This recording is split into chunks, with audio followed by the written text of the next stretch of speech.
오늘 우리에게 주시는 말씀은 여호수아서 7장 1절부터 12절의 말씀입니다.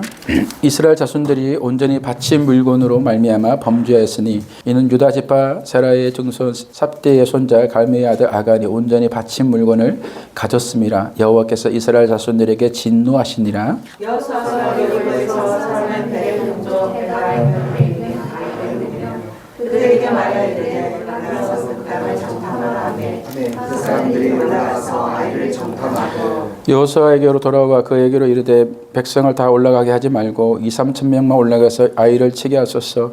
그들은 소수 있는 모든 백성을 그리로 보내어 수고롭게 하지 마소서 하므로 백성 중 3천 명쯤 그리로 올라갔다가 아이 사람 앞에서 나가니 아이 사람이 그들을 36명쯤 쳐 죽이고 성문 앞에서부터 스바림까지 쫓아가 내려가는 비탈에서 쳤으므로 백성의 마음이 녹아 물같이 된지라. 여호수아가 옷을 찢고 이스라엘 장로들과 함께 여호와의 궤 앞에서 땅에 엎드려 머리에 티끌을 뒤집어 쓰고 저물도록 있다가 이르되 슬퍼도소이다. 주 여호와여 어찌하여 이 백성을 인도하여 요단을 건너게 하시고 우리를 아모리 사람의 손에 넘겨 멸망시키리라 하셨나이까. 우리가 요단도 저쪽을 만족하게 여겨 거주하였다면 좋을 뻔하였나이다. 주여 이스라엘이 그의 원수들 앞에서 돌아섰으니 내가 무슨 말을 하오리이까. 가나안 사람과 이 땅의 모든 사람들이 듣고 우리를 둘러싸고 우리 이름을 세상에서 끊으리니 주의 크신 이름을 위하여 어떻게 하시려 하나이까 하니 여호와께서 여호수아에게 이르시되 일어나라 어찌하여 이렇게 엎드렸느냐. 이스라엘이 범죄하여 내가 그들에게 명령한 나의 언약을 어겼으며 또한 그들이 온전히 바친 물건을 가져가고 도둑질하며 속이고 그것을 그들의 물건들 가운데 두었느니라. 그러므로 이스라엘 자손들이 그들의 원수 앞에 능히 맞서지 못하고 그 앞에서 돌아서나니 이는 그들도 온전히 바친 것이 되느냐. 그 온전히 바친 물건을 너희 중에서 멸하지 아니하냐. 내가 다시는 너희와 함께 있지 아니하리라. 아멘. 아간을 제거하라. 부제로 아간을 잡아라.입니다. 여러분, 우리가 신앙의 여정에 있어서 예수님을 믿고 구원을 받고 이제 예수 믿기 시작하는 그때부터이냐면 우리의 구원의 여정이 이어지게 되죠. 그래서 출애굽은 구원의 과정을 사실은 이렇게 물론 사실의 역사지만 하나님께서 그 역사 뒤에 담아두신 하나님의 의미들이지요. 그런데 그 과정 속에서 우리가 예수를 믿기 시작하면 그때부터 막 예수를 잘 믿고 승리하고 하는 그런 삶을 사는 게 아니라 그때부터 사실 진짜의 싸움이 시작되는 것이죠. 우리가 이스라엘 백성을요 출애굽하자마자 광야에 들었으니까 그들의 첫 번째로 맞닥뜨리는 이들이 누굽니까? 아멜렉이죠. 아멜렉이 그들을 갑자기 나타나서 그들을 막았습니다. 근데 그 사건 자체를 하나의 어떤 서사로 이해하서는 안 됩니다. 사실은 그건 그냥 전쟁이 아니었죠. 왜냐 그러면 모세가 손을 들면 그 전쟁을 이기고 모세가 손을 내리면 그 전쟁에서 지는 일이 벌어지고 있잖아요. 근데 그 속에는 하나님의 놀라운 의미와 뜻이 담겨져 있는 거예요. 그러니까 구원의 큰 여정이라는 그림에서 보면 간단한 에피소드가 아니라 분명한 영적인 의미를 담고 있는데 바로 이 아멜렉은 우리 안에 숨겨진 옛 본성 또 사단의 도구로 사용되는 죄의 습관 이런 것들이라고 볼 수가 있는 거죠. 그래서 사무엘상 15장에 보면 사울에게 하나님께서 아멜렉을 제거하라고 명령을 하십니다. 그렇죠? 그런데 사울이요, 그 아멜렉을 제거하지 않아요. 자기의 탐심 때문에 그 속에서 자기의 것을 따로 만들어버리는 그런 일들을 보게 되죠. 그게 뭡니까? 집요하게 우리 속에서 끈질기게 있는 그 아멜렉을 사실은 그 역사 안에서의 성경 안에서의 하나님께서 우리에게 보여줄 수 있는 거예요. 그런데 놀라운 건 뭐냐면 그 아멜렉을 우리의 힘으로는 제거할 수 없다는 거예요. 언제 제거해야 됩니까? 모세가 손을 들 때에 아말렉을 이기고 모세가 손을 내릴 때에 아말렉이 졌던 것처럼 우리가 하나님 앞에 손을 들 때에 그 아말렉으로부터 이기게 된다는 거예요. 그런데 여러분 이게 왜 우리에게 중요하냐면은 오늘의 이 주제가 하나님의 백성이 무너지는 근본적인 원인을 우리에게 말해주고 있기 때문입니다. 이스라엘이 가나안에 입성을 했습니다. 여호수아는 이제 계속 승리만 할 것 같고 승리의 기록만을 남길 것 같은데 그렇지 않다는 거죠. 실제로도 전혀 그렇지 않았어요. 왜냐하면 그 뒤로 보면 이스라엘이 계속 처참하게 무너져가는 것을 볼 수 있죠. 그게 바로 사사기 이야기입니다. 바로 이 이야기를 하나님께서는 함축적으로 이 여리고성과 아이성 전투 안에 그 의미를 담아주고 있습니다. 그 중에서 가장 우리가 주목해 볼 사건은 바로 이 아간 사건입니다. 제가 이 말씀을 묵상하면서 이 속에서 또 여러분, 특히 우리 청년들에게 주고자 하는 그 메시지를 여러분과 함께 나누려 보려고 합니다. 여러분 6장에 보면, 여호수아서 6장에서 보면 여리고가 함락되는 사건이 있습니다. 이 사건은 매우 우리가 중요하게 다루고 있잖아요. 근데 여러분 왜 이것이 중요합니까? 여리고성이 무너지는 이 사건이 왜 중요합니까? 우리가 흔히 알게 되는 6일을 돌고 마지막 일곱째 날은 7바퀴를 돌고 소리쳤더니 그것이 우리의 전쟁을 하지 않아도 그 성에 저절로 무너진 그런 사건으로 인하여서 우리는 하나님께서 역사하시고 하나님께서 그 배경에서 우리를 승리케 하셨다 하는 것에만 집중을 합니다. 그러나 여러분 사실은 이 여리고서 무너지는 이 6장의 이야기는 7장에 가서 가면 더욱 분명하게 이해가 됩니다. 그 속에 하나님의 담아지는 사건이니까. 그러니까 6장과 7장 사이에 하나님께서 우리에게 담아진 그 의미가 있는 거죠. 여러분 7장 사건이 바로 뭡니까? 오늘 우리가 읽었던 바로 이 아이성 전투거든요. 여리고 성의 함락에 고모된 이스라엘 백성들이 아이를 공격하려고 합니다. 작은 성이었습니다. 그런데 작지만 매우 중요한 성이었습니다. 왜냐하면 이 성은 높은 고지대에 위치하고 있는 성이었어요. 그렇기 때문에 그 높은 위치에서 방어를 하기 시작하면은 상당히 함락하기가 쉽지 않은 성입니다. 그리고 높은 위치에 있기 때문에 적을 잘 관찰할 수 있는 전략적으로도 굉장히 중요한 곳이었어요. 그런데 이 성에 살고 있는 인구는 12,000 정도밖에 안 되었던 거예요. 아무리 그들이 높은 고지대에 있다 하더라도 정탐꾼을 보냈더니 충분히 이길 수 있다는 승산이 있는 결과를 얻게 됩니다. 그러니까 보고를 하고 하니까 그들이 뭐라고 합니까? 12,000명 죽이지만은 실적으로 전투에 참여할 수 있는 인구는 남자 수는 한 3,000명밖에 되지 않을 것으로 봐집니다. 그러니까 2,000명, 3,000명만 올라가면 이상은 우리가 수고할 거 없이 우리가 그만큼만 올라가도 이길 수 있다고 합니다. 근데 어떻게 돼요? 결과는 대패를 하게 되죠. 패배를 하게 됩니다. 그러니까 여호수아가 kok이 완전 빠져버렸어요. 그리고 하나님 앞에 엎드려서 막 기도하게 됩니다. 여리고성 전투, 여리고성이 겨우 견고한 여리고성에서 싸운다 할지라도 전사자 0명입니다.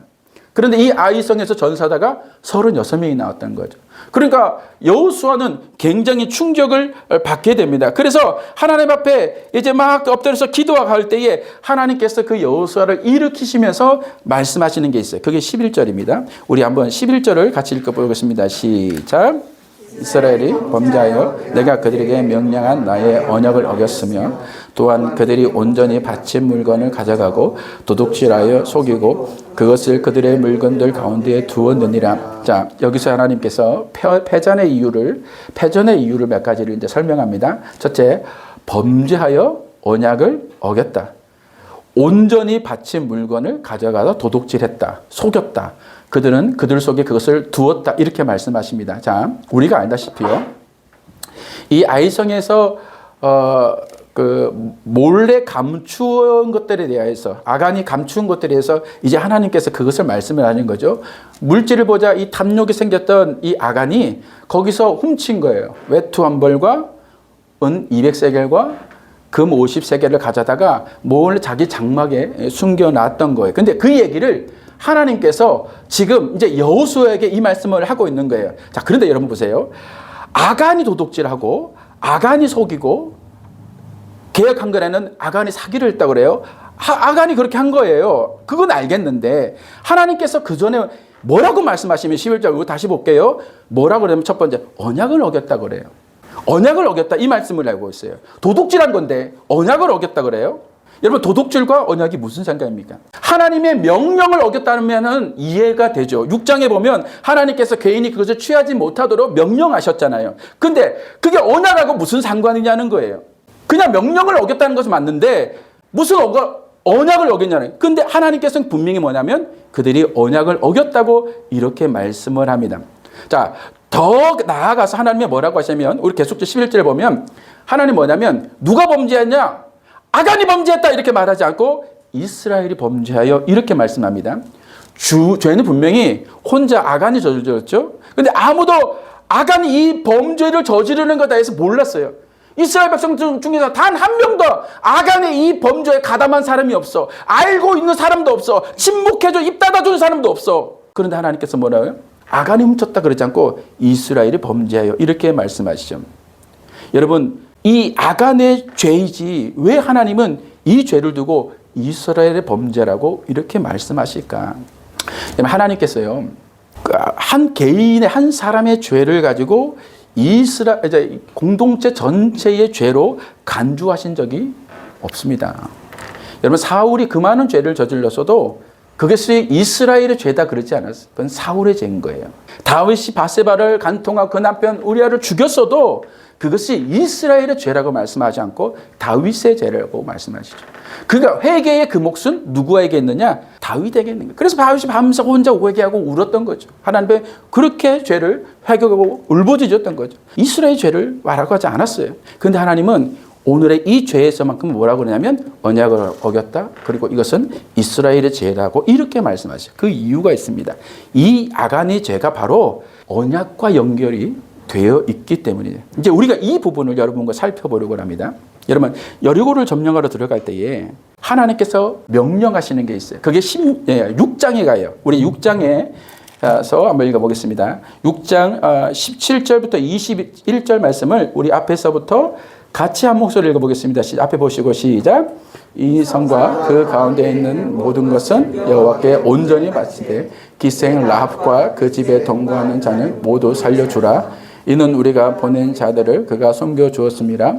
너희는 온전히 바치고 그 바친 것 중에서 다시 읽을까요? 네. 한 절이 빠졌어요?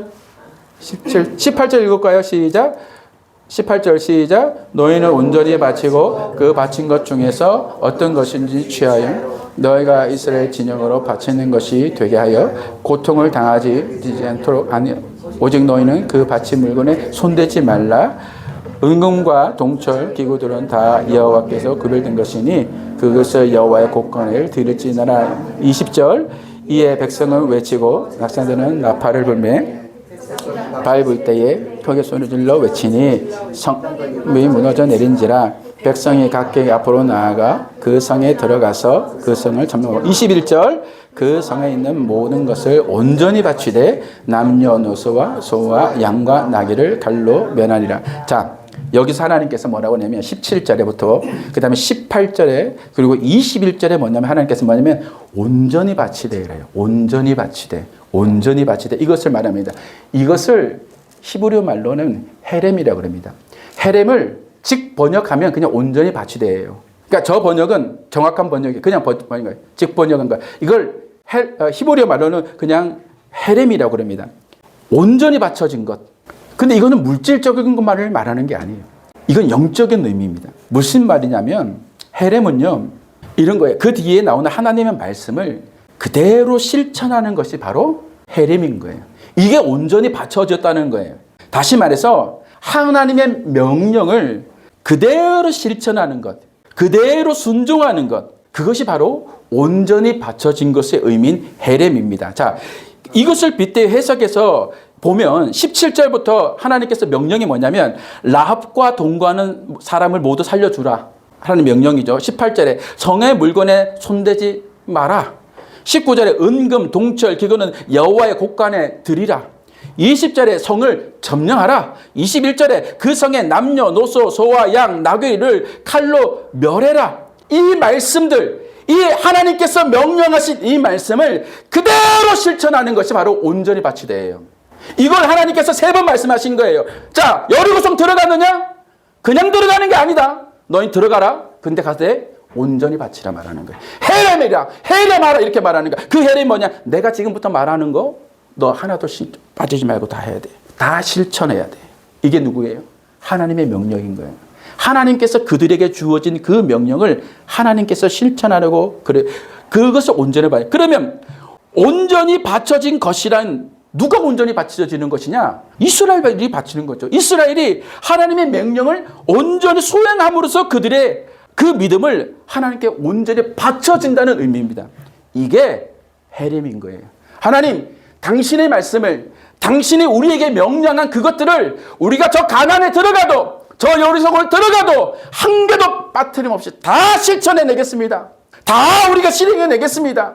당신의 말씀을 어떤 건 듣고 어떤 건 듣지 않고 이건 가하고 저도 불가하고 하는 그딴 행위를 하지 아니하고 우리가 우리의 귀에 돋든 싫든 간에 우리가 들어가서 하겠습니다. 이게 헤렘이에요.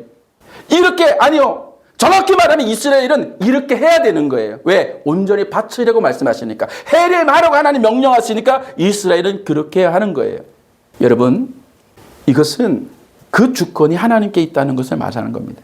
전쟁을 수행하는 자인 그 자가 그분이 하나님이시냐 아니면 너희 스스로이냐를 묻고 있는 거죠.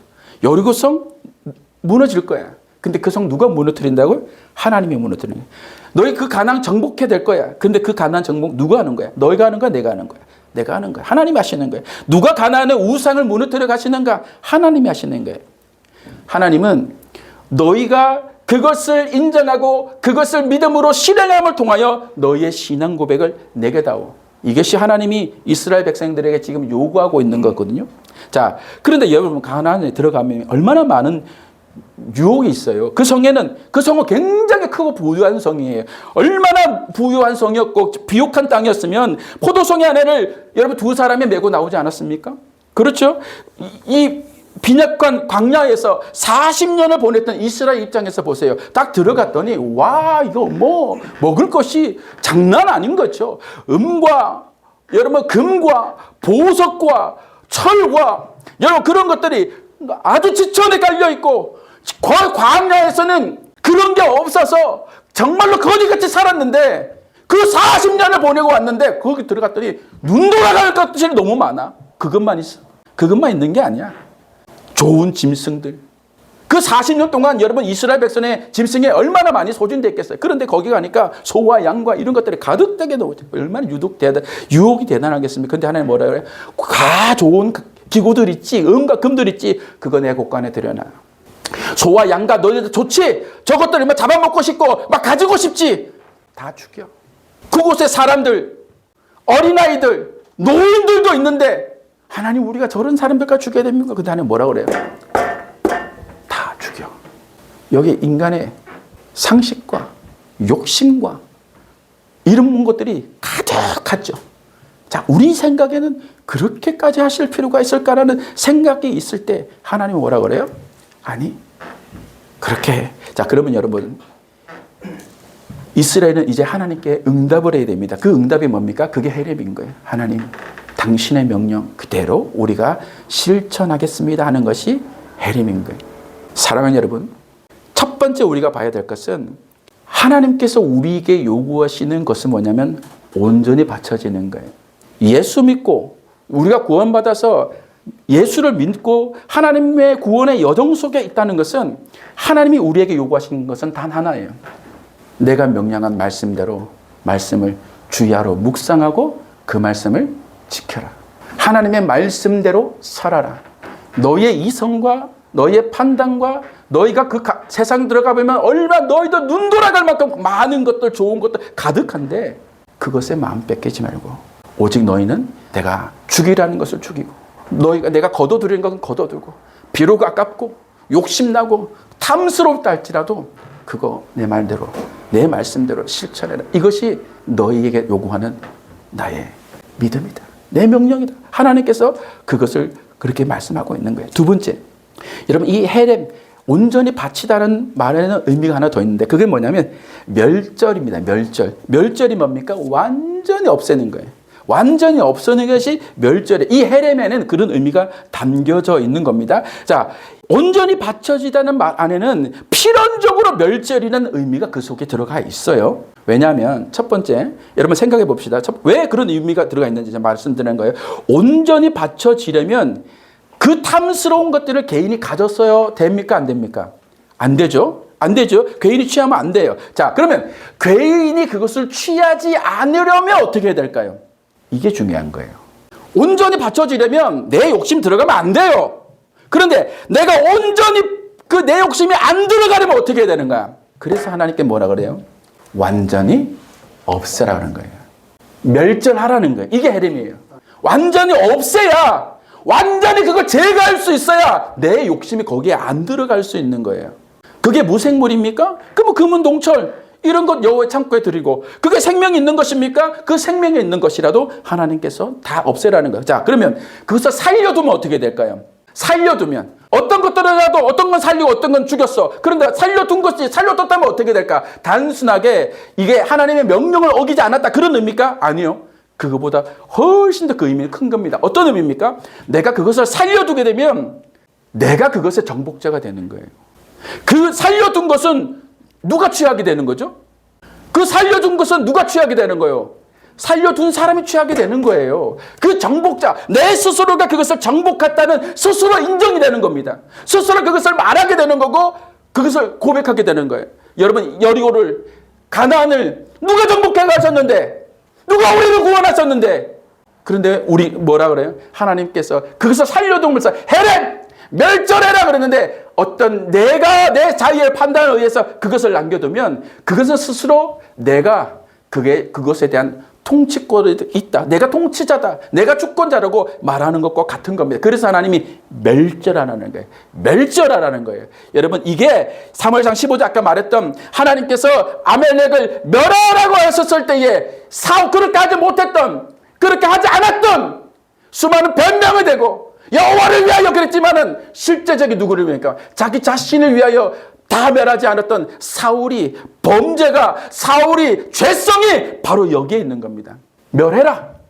멸해라 했을 때 멸하지 않는 것, 그럴 수 없는 것, 내 안에 담아둔 것, 그게 하나님이 헤렘을 실천하지 않는 우리 죄성을 대해서 얘기하는 거예요. 그럼 여러분, 우리가 다시 돌아와서 봅시다. 하나님께서 7장 11절에 아간의 죄를 언약의 불이행이라고 이제 말씀하신 이유가 우리는 이제 여기서 볼 수 있는 거예요. 헤렘을 실천한다는 것은 하나님이 우리의 왕이시고 우리는 당신을 섬기는 당신의 백성입니다는 것을 우리가 신앙으로 보여주는 바로 우리 믿음의 지표였던 거죠. 그것은 하나님의 백성이고 하나님은 우리의 하나님이시고 우리는 그분의 백성이라는 것은 이스라엘의 광야에서 첫 번째 맺은 그게 언약이에요. 언약의 가장 그 정신은 뭐냐? 나는 너희 하나님이 되고 너희는 내 백성이 된다는 그것입니다. 언약을 다 덜어도 하나님께서 그것을 말해요. 하나님, 당신은 우리 하나님이시고 우리의 구원자이시고 우리는 당신을 인하여 구원받은 당신의 백성입니다는 그 믿음이, 그게 언약의 가장 밑에 깔려있는 첫 번째 의미인 거예요. 근데 그것을 아간이 깬 거죠. 그러면 여러분, 왜 아간의 한 개인의 죄가 이스라엘의 범죄가 됩니까? 여러분, 명령을 어긴 것은 그 사람의 명령을 어긴 것에 대한 일탈일 수 있지만 이 율법을 어기고 하나님의 언약을 어긴 것은 그게 아닌 거죠. 여러분, 예를 한번 들어볼까요? 축구는 11명이에요. 그죠? 우리 팀으로 한 팀이 들어가요. 축구를 하고 있는데 우리 팀이 지나가는 공을 갖다 손으로 탁 잡아버렸어. 이게 무슨 반칙이죠? 핸드볼 반칙. 옛날에 우리 핸드링 그랬죠. 핸드볼 반칙을 하게 되는 거예요. 그럼 핸드볼 반칙이면 공 잡은 선수 그 사람만 벌칙을 받아요? 아니죠. 그 사람이 받는 벌칙은 그 우리 팀 전체가 동일하게 받는 양식이에요. 페널티킥 그러면 그 사람, 공 잡은 사람에게만 그 점수를 까주는 게 아니라, 그 사람에 벌 주는 게 아니라 그 사람이 범죄함을 통하여서, 그 사람이 실수함을 통하여서 우리 모두 그 팀이 공동체로 받는 그 페널티를 받게 되는 것이죠. 하나님께서 지금 이스라엘 자신에게 아간이 범죄하였지만 언약을 어긴 것은 이스라엘 공동체 전체에 이루어지는 하나님의 그 언약을 어긴 것으로 하나님께서 간주하는 거예요. 그래서 12절에 보면 이렇게 말씀하시죠. 7장 12절입니다. 우리가 한번 읽어보겠습니다. 시작. 그러므로 이스라엘 자손들이 그들의 원수 앞에서 능히 맞서지 못하고 그 앞에서 돌아선다니 이들도 온전히 바쳐진 것이 됩니다. 그 온전히 바쳐진 물건을 너희 중에서 멸하지 아니하면 내가 다시는 너희와 함께 있지 아니하리라. 뭐라고 하십니까? 너희가 지금 아이성을 점령하지 못한 그 이유는 온전히 바쳐진 것, 그 온전히 바쳐진 것이니라 됩니다. 이런 것은 이스라엘 자신이 온전히 바쳐진 것들을 얘기하는 거예요. 근데 그 온전히 바쳐진 것이 또한 하나님께 앞에서 온전히 바쳐야 될 그것을 범죄함으로 말미암아 이스라엘 전체가 아간 한 사람에게 하나님께서 벌을 준 것이 아니라 이스라엘 전체의 벌로 36명의 사람이 전사자가 나타날 수밖에 없는 그 문제가 이루어졌다고 하나님께서 그렇게 말씀하시는 거죠. 여러분 이제 결론에 거의 다 왔습니다. 여러분 그리스도인들이 세상을 이기고 거룩한 하나님 나라를 이루어가는 그리스도의 삶에서 매우 중요한 것을 이 지점에서 하나님께서 우리에게 보여주고 있는 거죠. 아간이 범죄는 한 사람의 일탈이 아니에요. 하나님은 한 사람의 범죄를 보지 않으시고 이스라엘 전체를 그와 연관해서 말씀하시고, 그것은 사실 하나님께서 우리에게 보여주고자 하는 것이 뭐냐면, 오늘날 우리 시대에 하나님께서 이 말씀을 보여주는 게 뭐냐면, 아간은요 우리 모두를 대표하고 있는 거예요. 아간은 사실 우리 모두의 모습을 보여주고 있는 거예요. 그게 뭐냐? 인간의 예수를 믿어도 여전히 남아있는 죄의 본성들에 대하여서 말씀하고 있는 거예요. 헤렘을 멸시하고 사는 것. 헤렘을 한마디로 정의하면 아까 말씀대로 하나님의 주권을 인정하는 것이라고 그랬어요. 그럼 하나님의 여러분 주권이 뭘까? 그러니까 하나님을 인정하고 믿는 거죠. 보세요. 아간도 광야 40년을 겪었어요, 안 겪었어요? 겪었죠. 광야 40년을 겪었죠. 그런데 그 40년 동안 아간이 본 게 뭐죠? 하나님께서 그들을 먹이시고 입히시는 거예요. 신발이 헤어지지 않는 걸 경험했어요. 옷이 헐지 않는 것을 경험했어요, 안 했어요? 경험했어요. 그걸 부정할 수 있어요? 그건 부정할 수 없는 실제였고 실존의 사실이었어요. 아간 그거 경험했다니까요. 아간이요 요단강이 가를라지는 거 구경했어요, 못 봤어요? 그것을 걸어왔어요. 그 놀라운 기적을 봤어요, 안 봤어요? 봤어요. 여리고성이 무너진 거 봤어요, 안 봤어요? 봤어요. 지금 직전에 그걸 보고 왔어요. 자, 그러면 하나님께서 그렇게 하시는 것들을 40년 동안 보아왔다면 아간이 하나님을 인정하는 것이 어려워요? 하나님을 하나님됨으로 인정하는 것이 어려워요? 하나님께서 명령하신 말씀을 실천하는 것이 어려워요? 그런데 아간은 왜 그래요? 그런데 아간은 왜 그런 하나님께서 6장에 17절부터 말씀하시는 그 명령을 어겼을까? 하나님을 못 봤어요? 하나님을 안 믿었어요? 40년 동안 봤다니까요? 눈앞에 직전에 봤다니까요? 그런데 왜 안 믿어요? 안 믿은 게 아니겠죠. 아간 안에 법리, 그 탐심의 유혹이 그를 넘어뜨린 거죠. 이게 바로 우리 죄의 본성입니다. 이게 바로 우리 죄의 본질이라는 거예요. 여러분 우리가 그렇게 말하죠. 하나님, 당신이 우리가 기도할 때 하나님께서 내 앞에서 뭔가를 보여주시면 제가 믿겠습니다. 하나님, 이스라엘 광야의 사처럼처럼 저도 불기둥 구름기둥 보여주시면 제가 하나님 믿겠습니다. 우리가 그렇게 기도하죠. 우리 그런 마음 갖고 있죠. 아간을 보세요. 보여준다고 믿는 게 아니에요. 죄성을 이기는 거예요. 여러분, 아간은 그 모든 것을 봤어요. 우리가 그걸 보면 믿는 게, 여러분 보세요. 겨울이 왔어요. 가을이 직전에 있더니 겨울이 왔네요.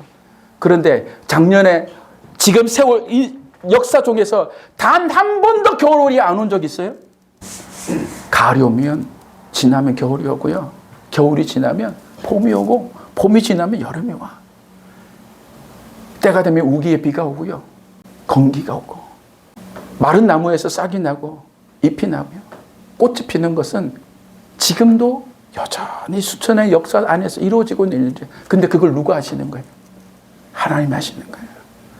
내 삶 가운데서 이루어지시는 모든 일들을 보는 것은 그 하나님께서 하시는 거예요. 우리는 사실은 그 하나님을 모두가 보고 있는 거예요. 그런데 우리가 그 하나님에 대하여 잊고 살고 자꾸 그 하나님을 잊게 되는 것은 무엇입니까? 우리 안에서 헤렘을 자꾸 거절하는 인간의 우리의 죄성이 우리를 그렇게 넘어뜨려 가는 거예요. 아간 사건을 통해서 하나님께서 말씀하시는 바가 바로 그거죠.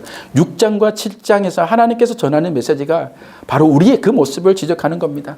하나님께서 여리고 고성을 탁 무너뜨리는 걸 보여주시면서 하나님께서 살아계시고 그분이 역사하신 것을 보여줘. 마치 광야 40년을 이끌어 오셨던 그분을 그 하나님이 딱 한 장면으로 또 보여주시는 거예요. 근데 그거 보고도 무너지는 게 우리라는 거예요. 광야 사심을 함께 하셔도, 우리의 의복과 신발이 헤어지지 않도록 하셔도, 불과 기름구동으로 우리를 인도하셔도, 요단을 가르고 여리고를 무너뜨리셔도 결국 우리는 세상의 물질에 눈 어두워서 하나님의 존재를 잊어버리는 존재가 되는 것이 우리라고 하나님께서 말씀하시는 거예요. 그 앞에 가면 무너지고 그 앞에는 무너지고. 근데 이 아간이 이 아간이 역사 속에서 아담 이후로 단 한 번도 등장하지 않은 데가 없어요.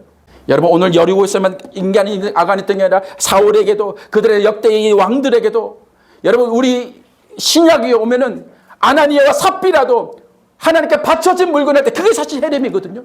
그런 것도. 근데 아나니아와 삽비라만 그렇다고요? 아니요. 그 모든 그 모습은 우리의 모습인 거예요. 우리 인간의, 우리의 연약한 모습이 바로 거예요. 그러니까 우리는 늘 그 아간이 어디에 있는가? 우리 속에 있는 거예요. 우리의 죄성이, 우리의 연약함이 계속 하나님의 명령대로, 하나님 말씀대로 살려 하지 않는 우리 자신이 그 안에 숨겨져 있는 거죠. 사랑하는 성도 여러분, 나는 청년들에게, 여러분에게 도전합니다. 여러분이 정말 주고 싶은 말씀은 바로 그런 것입니다. 사랑하는 여러분요, 제가 인생에 살아보면서 저도 실패하고 넘어지고 좌절의 경험을 봤죠. 여러분, 말할 수 없는 정말 깊은 실패를 경험해 봤습니다. 다시는 하고 싶지 않고 돌아가고 싶지 않는, 내 영혼을 정말 비참하게 만드는 죄 가운데도 빠져봤어요. 그런데 살아보니까요, 너 만약에 네 인생을 돌이킬 수 있다면 어느 때로 돌아가고 싶을래? 묻는다면 저는 그럴 거예요.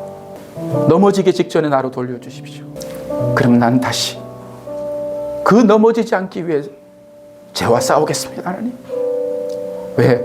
인간이 하나님이 믿는 우리 안에서 정말 하나님을 알고 그 하나님을 정말로 사랑하고 그 하나님과 함께 살고 싶다면 죄는 우리에게 가장 치명적인 거죠.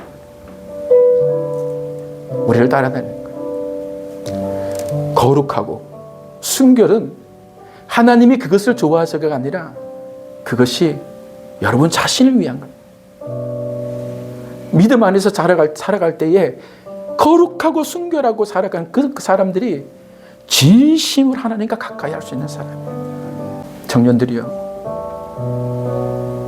하나님 말씀 앞에 서기를 축원합니다. 그리고 죄와 싸우되 피 흘리기까지 싸우기를 바랍니다. 아간은 또 나옵니다. 아간은 천국 갈 때까지 내 속에서 계속 출몰하고 또 출몰하고 또 출몰할 겁니다. 싸우십시오. 늘 그것을 제거하십시오. 그 방법은 오직 하나입니다. 하나님 앞에 나아가는 거예요. 여러분 7장 23절에 보면 그렇게 말씀하죠.